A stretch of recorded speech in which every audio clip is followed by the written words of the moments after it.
सरिता बहुत काली है, लेकिन वो अपनी चारों बहुएं बहुत गोरी लाई है।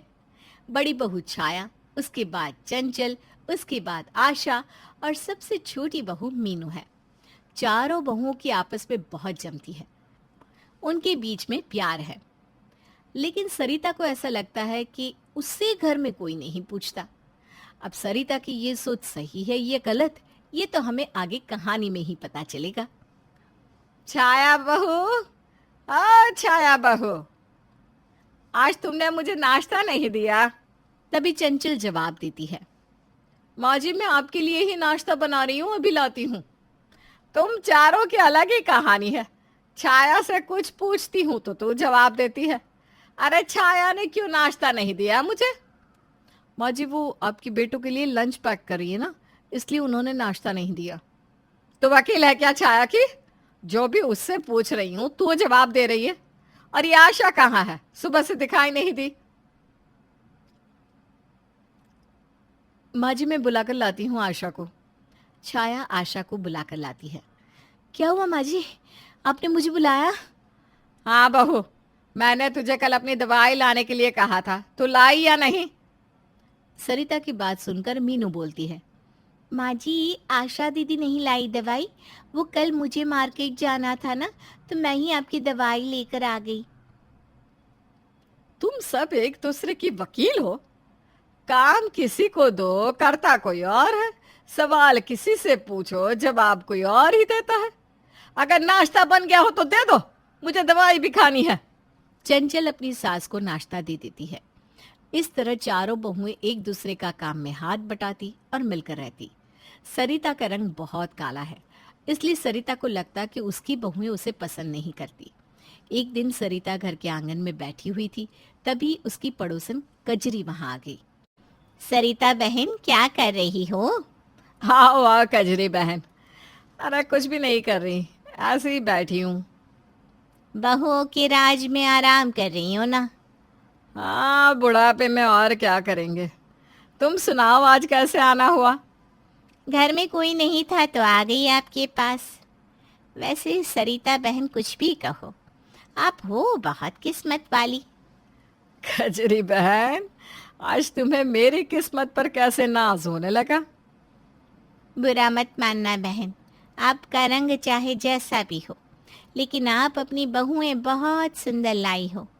कितनी गोरी है, बिल्कुल दूध की तरह, और चारों एक से बढ़कर एक, कोई किसी से कम नहीं। कजरी, क्या तुम मेरी बहुओं का गुणगान करने यहाँ आई हो? तुम्हारे पास कोई और काम नहीं है क्या? सरिता बहन मैं सच ही तो बोल रही हूँ। अगर तुम्हारी बहुओं की तारीफ कर रही हूँ तो तुम्हें खुश होना चाहिए, वरना मेरी बहुओं को देखो, दिन रात लड़ती रहती हैं। तुम बहुत किस्मत वाली हो जो तुम्हें ऐसी बहुएं मिली। कजरी की बात सुनकर सरिता को बहुत गुस्सा आया। कजरी वहां से चली गई। तभी सरिता के फोन पर उसकी बहन लता का फोन आया। हेलो जीजी, कैसी हो आप? मैं तो ठीक हूँ लता, तुम बताओ तुम कैसी हो? कैसे याद किया आज अपनी जीजी को? जीजी खुशखबरी सुनाने के लिए फोन किया है। लता खुशखबरी सुने हुए तो जमाने हो गए, जल्दी से बता क्या खुशखबरी है? जीजी मेरे बेटे का ना रिश्ता पक्का हो गया है, अगले महीने शादी है, आपको सारे परिवार के साथ आना होगा। अरे मुबारक हो लता बहुत खुशी हुई सुनकर, मैं ज़रूर आऊँगी। जीजी मैंने तो कोशिश की है कि अपनी बहू भी आपकी बहू की तरह ही ढूंढूं। आपकी चारों बहुएं ना देवी का रूप है, हर काम में माहिर। मैं तो यही प्रार्थना करती हूँ कि मेरी बहू भी आपकी बहू की तरह ही निकले। जीजी आप ना बहुत किस्मत वाली हो जो आपको इतनी सुंदर गुणी बहुएं मिली। हाँ सही बोल रही है लता, चल फोन रखती हूँ मैं। ठीक है जीजी, लेकिन आप सब आना ज़रूर, और अपनी चारों बहुओं को लेकर आना। अगर वो मेरे बेटे की शादी में आएगी तो शादी में चार चांद लग जाएंगे। सरिता ने फोन रख दिया।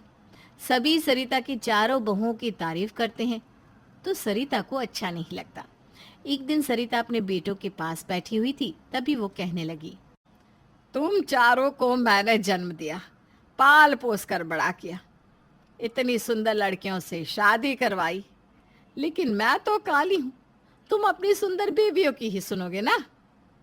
तभी सरिता का बड़ा बेटा अजय बोलता है, माँ आप ऐसा क्यों बोल रही हो? हमारे प्यार में आपको कभी कोई कमी दिखाई दी? अरे आप कमी नहीं है, लेकिन कभी ना कभी तो तुम बदलोगे ही, अपनी पत्नियों का कहना मानोगे ना। उनकी बातों में आकर तुमने मुझे घर से निकाल दिया तो। ये सुनकर सरिता का दूसरा बेटा मुकेश कहता है, कैसी बात कर रही हो माँ? ये घर आपका है। हम या हमारी पत्नियां कभी आपके साथ बुरा नहीं कर सकते। सरिता ने अपने बेटों को पूरी तरह से अपने कब्जे में कर रखा था। वो आए दिन अपने बेटों को यही सब बोलती थी, तो बेटे अपनी माँ का बहुत ख्याल रखते थे। एक दिन सरिता सीढ़ियों से नीचे उतर रही थी और सीढ़ियों पर तेल पड़ा था। सरिता ने जैसे ही उस तेल पर पैर रखा तो बहुत तेज गिर गई। ओए माँ, गिर गई, बहुत दर्द हो रहा है, अरे कोई है क्या? सरिता की आवाज सुनकर उसके चारों बेटे और चारों बहुएं वहां आ गई। सरिता के तीसरे बेटे विशाल ने उसे उठाते हुए कहा, क्या हुआ माँ, कैसे गिर गई आप? पता नहीं बेटा, सीढ़ियों पर कुछ पड़ा है शायद, उसी पर से पैर फिसल गया मेरा। सरिता की बात सुनकर उसके चौथे बेटे रोहित ने सीढ़ियों पर देखा तो वहां पर तेल पड़ा था। तेल देखकर उसने कहा, अरे यहाँ तो तेल पड़ा है, किसने तेल डाला यहाँ पर? अरे बेटा, तुम्हारी इन चार बहुओं के अलावा कौन तेल डाल सकता है?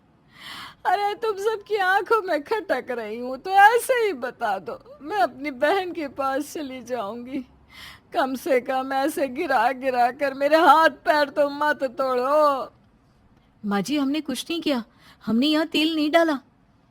तो किसने डाला? देखो सच सच बता दो, ये हरकत किसकी है, नहीं तो चारों को सजा मिलेगी। जब हमने कुछ किया ही नहीं तो हम नाम किसका बताएं? हो सकता है आप चारों भाइयों ने ही यहाँ तेल डाला हो। ये क्या बोले जा रही हो आशा? भला हम अपनी माँ को क्यों गिराएंगे? आप अपनी माँ को गिरा नहीं सकते, क्योंकि आप इस घर के बेटे हो और ये आपकी माँ है। और हम गिरा सकती हैं क्योंकि हम इस घर की बहू हैं और ये हमारी सास है। तुम चारों ऐसा कर सकती हो क्योंकि तुम जलती हो हमारी माँ से। आज तो हम तुमसे कुछ नहीं बोल रहे क्योंकि हमारे पास कोई सबूत नहीं है, लेकिन अगर आगे से तुम चारों ने ऐसी कोई हरकत की या तुम्हारी वजह से हमारी माँ को कोई नुकसान हुआ तो हमसे बुरा कोई नहीं होगा। चारों बेटे अपनी माँ को वहां से लेकर चले गए। चारों बहुओं को समझ में आ गया कि उनकी सास उन्हें फंसाना चाहती है। अब सास तो पहले ही बहुओं को पसंद नहीं करती थी, अब बहुओं के मन में भी अपनी सास की नकारात्मक छवि बैठ गई। सास और बहुओं में अब बिल्कुल नहीं बनती। एक दिन सास ने अपनी बहू से कहा, बहू आज कैसा खाना बनाया है तुमने, बिल्कुल भी स्वाद नहीं आ रहा। माँ जी, मुझे तो ऐसा ही खाना बनाना आता है, आपको खाना है तो खाओ, मैं इससे अच्छा खाना नहीं बना सकती। मेरे सामने जुबान मत चला, हिम्मत है तो अपने पति के सामने बोलियो, वही बताएगा तुझे। माँ जी, पति के सामने भी बोल दूंगी, जिस खाने में आपको स्वाद नहीं आ रहा ना, मेरे पति वही खाना बहुत स्वाद ले लेकर खा कर गए हैं। आजकल की बहुओं को छोटे बड़े का लिहाज ही नहीं रहा। आशा बहू, आशा बहू। आपने बुलाया माँ जी? अरे तू इस बार मेरी दवाई लेकर आई है या इस बार भी मीनू को ही बोला है लाने के लिए? माँ जी, दवाई तो मैं आपके लिए आई हूँ, लेकिन मैं मीनू को बोलूँ या खुद लाऊं, आपको उससे क्या मतलब? दवाई तो आपकी आ ही जाती है ना। अरे तो मैंने कब मना किया कि नहीं आती? अरे सीधी बात भी इन बहुओं को बुरी लगती है। आने दो आज मेरे बेटे को, वो तुम चारों की खबर लेंगे। किस तरह से तुम मुझसे बात कर रही हो? अब सरिता चारों बहुओं को कुछ भी बोलती तो उससे उल्टा ही जवाब मिलता। सरिता का रंग अत्यधिक काला है, लेकिन उसकी चारों बहुएं बहुत गोरी है और सभी उसकी बहुओं की तारीफ करती हैं। शायद इसी वजह से सरिता के मन में अपनी बहुओं के प्रति ईर्ष्या का भाव उत्पन्न हो गया। उसके बेटे अपनी माँ को कभी समझ पाएंगे भी या नहीं, या फिर सरिता अपने बेटों को यूं ही सिखाती रहेगी और बेटों को मुट्ठी में करके रहेगी। कुंवारी बहू क्यों नहीं हो सकती है भला? आज का जमाना है, कुछ भी हो सकता है। जैसे ना माँ, ना, कोई भी कहीं भी बोले और मैं शादी कर लूं, ना। देख रही हो ना कैसे कैसे केस हो रहे हैं, ना बाबा ना। अरे तो क्या शादी नहीं करेगी? अरे बेटा, शादी जुआ है, कर ले। जुआ तो मैं खेलती नहीं माँ, लेकिन हाँ, जो भी लड़का पसंद हो ले आओ, मैं इंटरव्यू ले लूंगी, सही लगा तो शादी कर लूंगी। माँ खुश हो जाती है, वो पिता के पास जाती है। अरे वो हमारी बेटी। हाँ, क्या हमारी बेटी? फिर लड़का देखने से मना कर दिया? देखो, अब मैंने तो सोच लिया है कि इसे घर में ही बिठाना पड़ेगा। अरे शुभ शुभ बोलो जी। मेरी बेटी ने कहा कि लड़के वालों को बुला लो, वो इंटरव्यू लेगी। क्या बात कर रही हो? मैंने तो उम्मीद ही छोड़ दी थी। अरे उम्मीद नहीं छोड़ते। लगता है उसकी सहेलियों की शादी हो रही है ना, उसे देखकर इसका भी मन कर गया होगा। अभी दोनों बात कर ही रहे थे कि सामने आ जाती है खुशबू। खुशबू मीरा की सहेली। हाय रे, ये लड़की देख ही नहीं जाती मुझसे। शुरू से ये पसंद नहीं मुझे। हाँ, मुझे भी नहीं पसंद। लेकिन ये आज रोते हुए क्यों आई है? कितनी बार कहा है इससे कि हमारी मीरा से दूर रहा करे। तभी मीरा आ जाती है। अरे खुशबू, अरे क्या हो गया, रो क्यों रही है? मेरा पति मुझे घर से निकाल कर बाहर कर दिया। और तेरे ससुराल वाले? वो लोग भी मेरे पति की बात मान रहे। मेरे माँ पापा भी मेरा साथ नहीं दे रहे। तभी मीरा की माँ आ जाती है। हाँ तो क्या करे, तुझे अपने घर रख ले क्या? हाँ खुशबू, चलो हम चलते हैं तुम्हारे साथ तुम्हारे माँ बाप के पास, बात करते हैं। आखिर अपने ही घर में क्यों नहीं बेटी को रखना चाहते? ये सुनते ही खुशबू घबरा जाती है। अरे पापा कैसी बात कर रहे हैं? जब वो आप लोगों से सहारा मांग रही है तो दे दो ना। वो अंकल, क्या है ना, पापा अब मेरी कोई जिम्मेदारी नहीं लेना चाहते। ऊपर से अब मेरा बच्चा भी होने वाला है तो। माँ 2-4 दिन उसे मेरे पास रह लेने दो ना, फिर भेज देंगे इसे इसके घर। वैसे भी माँ, अगर आज आप इसकी मदद नहीं कर रही हो, इसका मतलब कल को आप मेरी भी नहीं करोगी। मीरा की माँ कुछ नहीं बोल पाती। वो पिता को शांत रहने के लिए कहकर वहां से निकल जाती है। तू कितनी अच्छी है ना, जब कोई मेरा साथ नहीं दे रहा है, ऐसे में तू ही है जो मुझे अपने साथ रख रही है। लेकिन तेरे घर वालों ने तुझे निकाल क्यों दिया? हैं?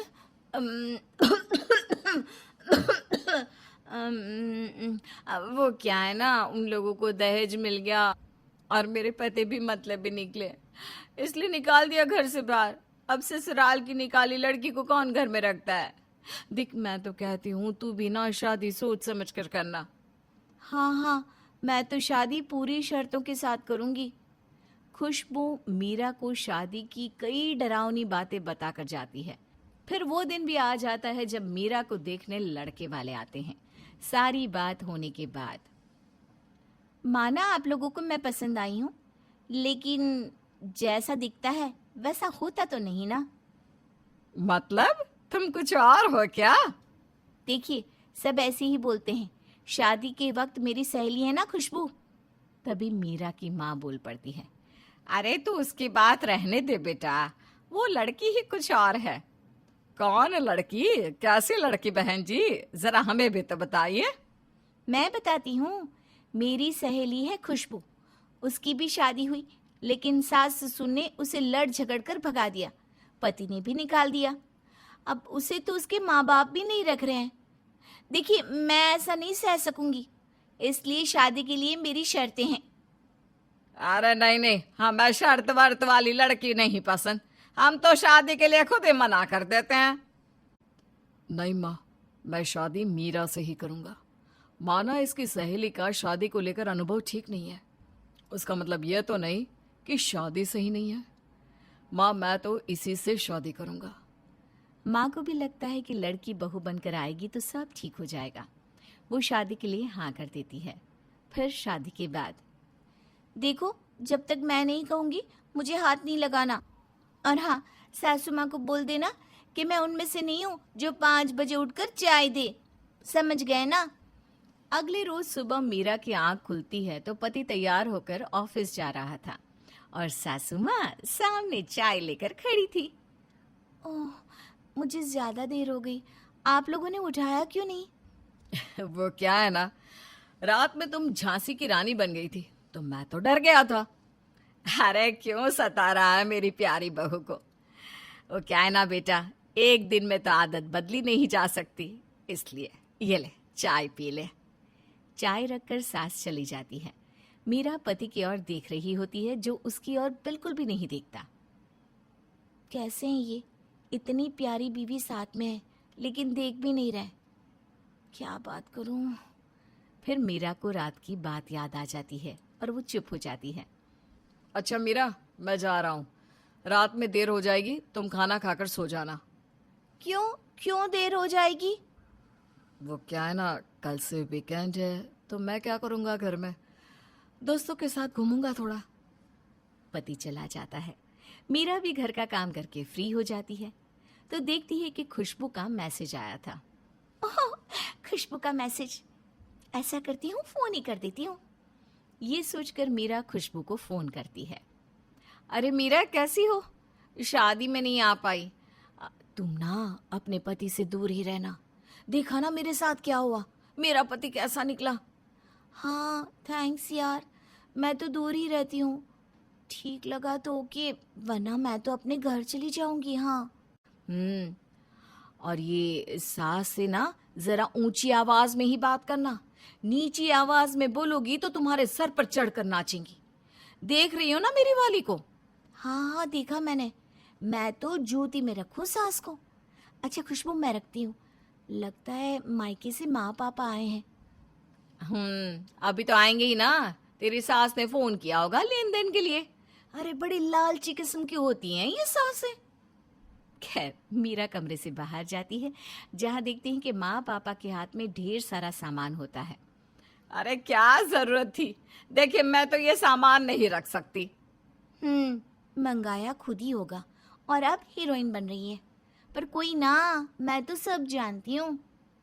नहीं नहीं बहन जी, माना आपने खुद कहा था कि कुछ ना लाए, लेकिन ये तो शगुन है, इसे रखना ही होगा। माता पिता बैठकर मीरा से मिलकर जा रहे होते हैं कि सास, मीरा ये सामान माँ पापा की कार में रखवा दो। देखिए अगर आप लोगों की तरफ से शगुन है तो हम लोगों की ओर से क्यों नहीं है? ले लीजिए। मीरा देखती है कि ढेर सारा सामान सास माता पिता को देती है। वो समझ ही नहीं पाती कि सास अच्छी है या खुशबू के कहे अनुसार बहुत बुरी। रात को पति देर से आता है। क्यों मुझे कहीं घुमाने नहीं ले जाते? मैं दोस्तों के साथ था ना, तुम भी जाया करो अपनी सहेलियों के साथ। कोई नहीं है क्या? कोई क्यों नहीं है, है तो। कौन, वो खुशबू? हाँ लेकिन वो माँ बनने वाली है, बेचारी की किस्मत देखो, ना पति सही ना सास। हाँ पर भला हो उसने मुझे समझाया कि ससुराल में कैसे रहना चाहिए। देखो मैं साफ बोल रही हूँ, मुझे घर से निकालने की सोचना भी नहीं। तभी सास हाथ में प्रॉपर्टी के पेपर लेकर आती है। बेटा हम लोगों के घरों में ऐसा नहीं होता, बहुओं को बेटियों की तरह माना जाता है और बेटियों को घर से कभी नहीं निकाल सकते। ये ले, आज से इस घर पर आधा हक तेरा है। मीरा सास की ओर देखती है कि वो कितनी अच्छी हैं। तभी पति भी बोल पड़ता है। ये तो माँ की बात रही, बाकी तुम्हारी एक बात का भी मैं जवाब देना चाहता हूँ। शाम को तैयार रहना, हम कहीं चलेंगे। शाम को मीरा तैयार रहती है, पति आता है और फिर, माँ हम रात का खाना बाहर खाकर आएंगे, आप सो जाना। मीरा समझ नहीं पाती कि पति उसे कहाँ लेकर जाना चाहता है। पति उसे एक मकान के अंदर ले जाता है जहाँ एक आदमी दरवाजा खोलता है। अरे राकेश, तुम मेरे पति को कैसे जानती हो? ये तो खुशबू का बॉयफ्रेंड है। कुछ काम धाम नहीं करता था इसलिए अंकल ने शादी नहीं कराई थी। तभी पति साहिल मीरा से कहता है, वो मुझे नहीं जानता है क्योंकि। तभी खुशबू आ जाती है। खुशबू मीरा को देखकर घबरा जाती है। मीरा, तुम यहाँ कैसे? अरे, तुम यहाँ इसके घर में क्या कर रही हो? वो इसी के साथ रहती है।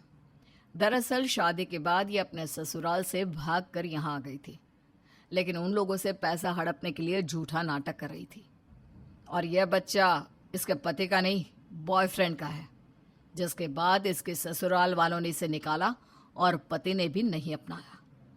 माँ बाप की भी इस लड़की ने नाक कटाई और वो कुछ बोलता उससे पहले ही और मीरा भी घर बर्बाद करने की फिराक में थी। छी, ऐसी लड़कियां किसी लायक नहीं होती। अरे जाओ जाओ, मैं जो कर रही हूँ सही कर रही हूँ, तुम अपना देखो। ये बोलकर खुशबू दरवाजा बंद कर लेती है। मीरा पति के साथ ससुराल आती है, जहाँ वो सास और पति से माफी मांगती है। कोई बात नहीं बेटा, अपना घर बार देखो और हमारे साथ खुश रहो, बहू और बेटी बनकर। भाई सर्वगुण संपन्न बहू मिल जाए और क्या चाहिए, क्यों? लेकिन हमारी आज की कहानी में ससुराल में बहू की परफेक्ट होने के बाद भी कोई उसे पसंद नहीं करता। क्यों? चलिए देखते हैं।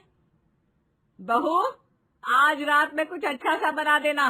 इंदौर से मेरी बहन रंजना आ रही है। वाह सासू माँ, रंजना मौसी आ रही है। कितने दिन हो गए उन्हें देखे हुए। उनसे 1 साल पहले मिली थी, अब तो वो बड़ी हो गई होंगी। वैसे माँ, मैं सोच रही थी कि गोभी के पराठे, पनीर की सब्जी, फ्राइड राइस, दाल मखनी और बूंदी वाला रायता बना देती हूँ। क्या कहती हैं आप? अरे अरे अरे, दूध गिर गया। हमेशा बोलती हूँ काम बोला करिए, आपकी बातें सुनने के चक्कर में ना दूध गिर गया। फिर बोलेंगी कि बहू तुम्हारा ध्यान नहीं रहता। इतनी बातें कौन करता है भला? आप ना कभी नहीं सुधर सकती सासू माँ। बहू किचन की तरफ चली गई और सास माथे पर हाथ रखकर बैठ गई। समझ गए ना हमारी आज की बहू की समस्या? जी, बोलना, और वो भी बहुत सारा बोलना। शाम का वक्त था। अरे बहू देख कौन आया है।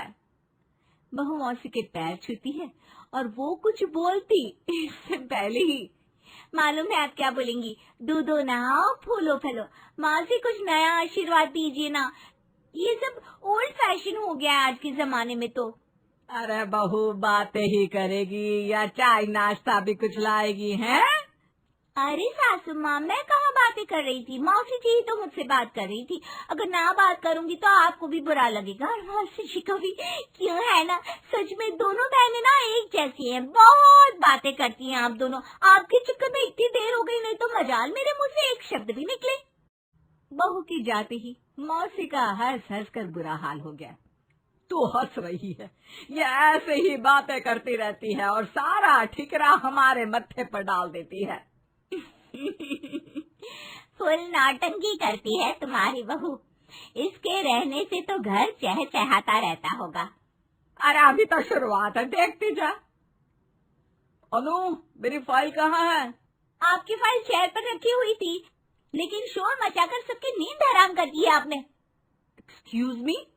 यस। मैंने बस एक बार तुमसे पूछा। हाँ तो क्या मैं झूठ बोल रही हूँ? अरे कोई इतनी तेज आवाज में पूछता है क्या? आपने तो पूरा घर ही सर पर उठा रखा था।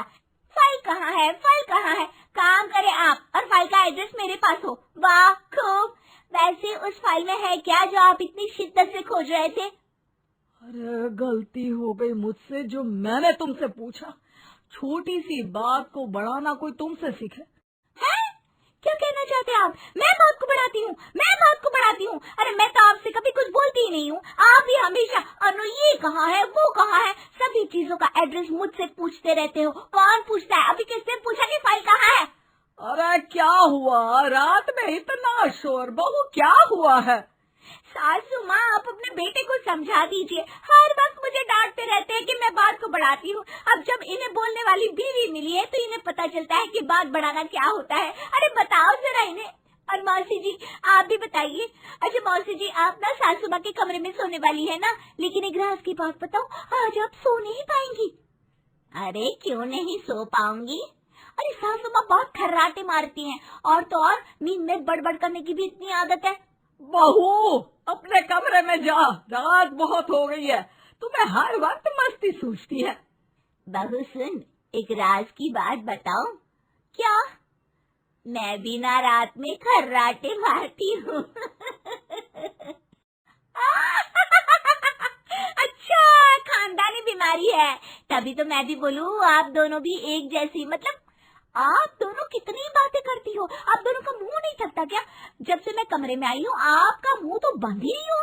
वैसे आप दोनों इतनी बातें कहाँ से लाती हो? बहू, रात हो गई है, अपने कमरे में जा, और जाते समय दरवाजा बंद करके जाना मेरी माँ। अरे ठीक है जा रही हूँ। वैसे आपको बता दूं, आप भूल गई हैं, मैं आपकी माँ नहीं, मैं आपकी बहू हूँ। लेकिन मेरे जाते ही ना बातों में मत लग जाना। रात ना सोने के लिए होती है, बात करने के लिए। अरे मेरा काम था सलाह दे दी, बाकी आप लोगों की मर्जी। भाई मुझे तो बहुत नींद आ रही है, इस वक्त तो मैं बातें कर ही नहीं सकती। क्या हुआ?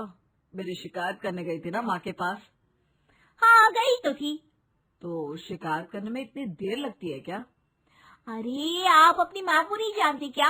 एक बार बोलना शुरू हो जाती है तो चुप कहाँ रहती है। इस बार तो मौसी जी भी आ गई है, दोनों बिल्कुल एक जैसे हैं। मैं तो परेशान हो गई हूँ। पहले एक को झेल रही थी, अब दूसरी भी आ गई है। क्या होगा भगवान मेरा, बस आपका ही आसरा है। प्रभु मुझे बचा लो। सच में मेरी माँ ज्यादा बोलती है? और नहीं तो क्या, मैं बोलती हूँ। अब यही दिन रह गया था मुझ पर झूठा इल्जाम लगाना। अरे छोड़ो ये सब बातें। आपको पता है शिबू की माँ आई थी, बता रही थी कि उन्होंने अपनी भांजी का रिश्ता पक्का कर दिया है। लड़की वाली बहुत अच्छी है। मैं सोच रही थी कि रानो की शादी में बनारसी साड़ी पहन लूं। अब ये शब्बू कौन है? अरे पूरा रामायण खत्म हो गया और अब पूछ रहे हो कि सीता कौन है? हमारे पीछे वाले मोहल्ले में रहती है, वही तो है शब्बू। अच्छा, और ये रानो कौन है? अरे अभी तो बताया था शब्बू की वो मेरी बहन। चलो सो जाओ, रात है, कब से पटर पटर किए जा रहे हो? सोना है मुझे। तुम अपनी आदत सुधार लो। खुद ही बकबक करते रहती हो और दूसरों पर ज्यादा बोलने का इल्जाम लगाती हो। कभी खुद को आईने में देख लिया करो। कितना बोलती हो, सर में दर्द हो जाता है तुम्हारी बकबक से। क्या हुआ? अब कुछ क्यों नहीं बोल रही हो? अरे ये इतनी शांत कैसे हो गई? क्योंकि अनु नींद में रहती है। वही तो, मैडम बस नींद में ही शांत रह सकती हैं। पता नहीं जिंदगी भर कैसे झेलूंगा। अगले दिन। तेरी लाडली बहू अभी तक सोकर नहीं उठी क्या? कल तो हम दोनों को कितना कुछ सुना गई। अरे काहे की लाडली, उठते ही उसके बाग बाग शुरू हो जाएगी। वैसे इतनी देर तक वो कभी सोती नहीं है। जब बहुत देर तक बहू कमरे से बाहर नहीं आई तो क्या हुआ बहू, आज अभी तक नहीं उठी? कुछ जवाब नहीं मिलने पर सास उसे हिलाती है, तब उसका हाथ एक तरफ लुढ़क जाता है। अरे क्या हुआ अनु, तुम्हें इतना तेज बुखार? क्या हुआ दीदी, इतनी जोर से क्यों चीखी? अरे देख तो, बुखार की वजह से बेहोश हो गई है। रुको मैं डॉक्टर को कॉल लगाती हूँ। डॉक्टर के जाने के बाद एक दिन तक बहू की आवाज घर में नहीं गूंजती है। आज सास को बहुत बुरा लग रहा था। आज उन्हें लगा कि बहू की मीठी मीठी और नॉन स्टॉप बातों से ही उनका घर गुलजार रहता है। दूसरे दिन जब बहू को होश आता है, माँ आप दोनों यहाँ, आज पता नहीं नींद देर से कैसे खुली। अरे आराम कर बहू, तुम्हारी तबीयत ठीक नहीं है। आज किचन हम दोनों संभाल लेंगे। हाँ जानती हूँ मैं, आप दोनों को तो बस बातें करने का बहाना चाहिए। कितना बोलती हैं आप। बहू की बात सुनकर सास और मौसी दोनों जोर से हंसने लगती हैं। नेहा बहुत सुंदर लड़की है। उसकी खूबसूरती की तारीफ करते लोग थकते नहीं हैं और इसी वजह से नेहा का घमंड उसके सर चढ़कर बोलने लगता है। आज उसका बीकॉम का पेपर है और प्रेरणा उसे उठाने के लिए उसके कमरे में जाती है। उठना है या नहीं? एग्जाम है तेरा, भूल गई है क्या? मम्मा यार थोड़ी देर सोने दो ना, मैं खुद उठ जाऊंगी। अरे थोड़ा तो शर्म कर, साल भर पढ़ाई नहीं की, कम से कम अभी तो कुछ पढ़ ले। अरे कुछ तो लिख कर आएगी। अरे मम्मा आप ना वो सब की टेंशन मत लो, मैं लिख के भी आऊंगी और पास भी हो जाऊंगी। शायद आप भूल गई हैं कि मैं अपने कॉलेज की ब्यूटी क्वीन हूँ। मुझे तो कोई भी चोरी करवा देगा एग्जाम में। चलो अब मुझे थोड़ी देर में उठा देना, अब भी सोने दो। पता नहीं क्या खा के पैदा किया था मैंने इसे, मेरी ही किस्मत में ऐसी औलाद लिखी थी। नेहा एग्जाम में चोरी करके लिख लेती है और पास भी हो जाती है। देखा ना मम्मा, पास हो गई मैं। तू तो ऐसे बोल रही है जैसे स्टेट टॉपर होकर आई है। सेकंड डिवीजन से तो पास हुई है और यहाँ नौटंकी कर रही है। अब तेरी शादी करवानी होगी।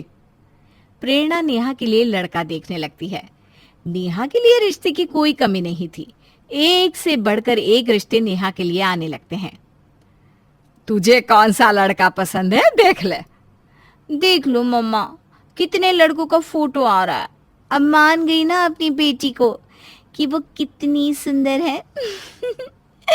अब मैं इतनी सुंदर हूँ, मैं क्या करूँ, क्या करूँ, क्या करूँ, क्या करूँ। और नेहा को पसंद आता है सौरव।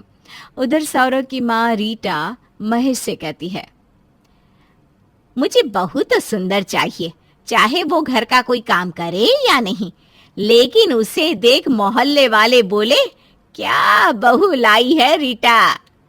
हाँ भैया, तेरी तो बहू ब्यूटी क्वीन आएगी, फिर दोनों सास बहू फैशन शो करना।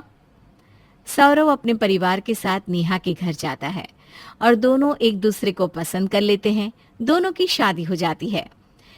नेहा को देख ससुराल में भी सब उसकी खूबसूरती की तारीफ करने लगते हैं।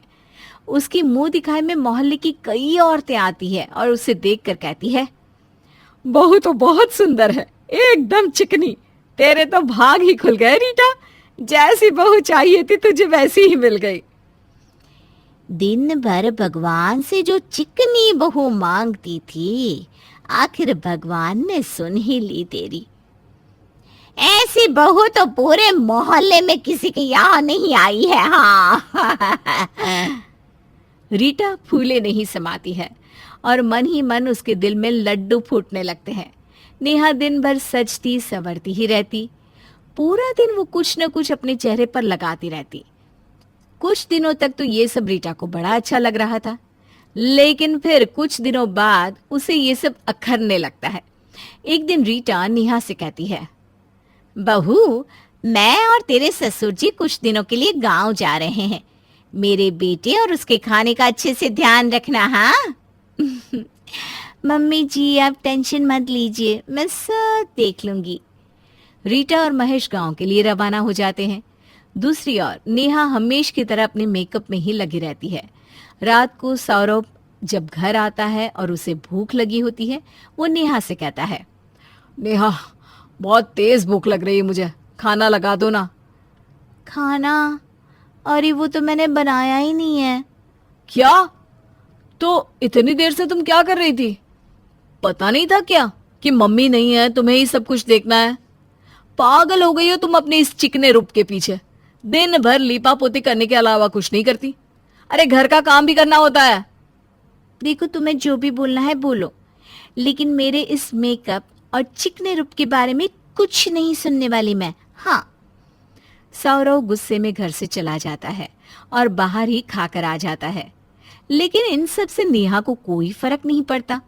सौरव को लगता है कि नेहा सुधर जाएगी, इसलिए 4 दिन बाद सौरव नेहा को घर खर्च के लिए कुछ पैसे देता है।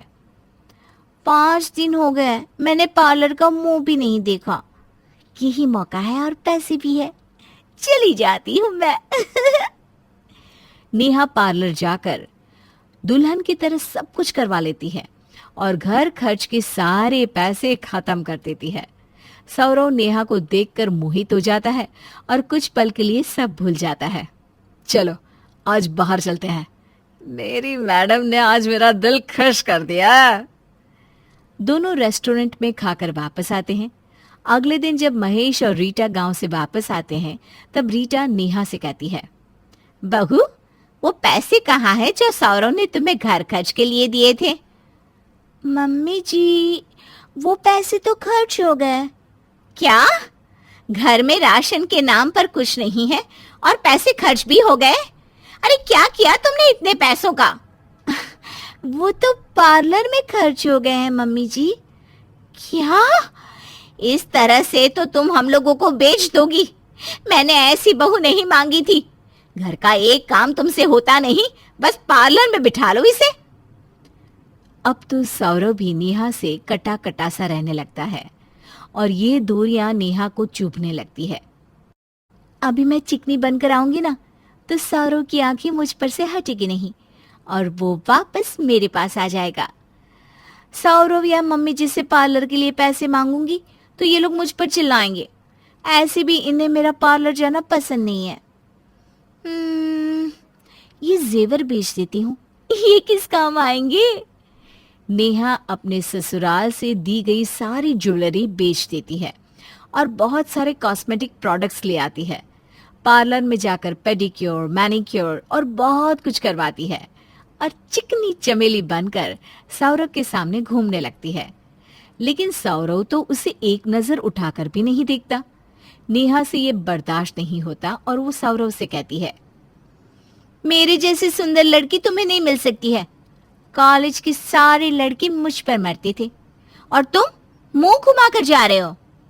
मुझे नहीं चाहिए ऐसी चिकनी बहू जो कि संवरने के लिए घर का सामान ही बेच दे। एक दिन तो तुम मुझे भी बेच आओगी।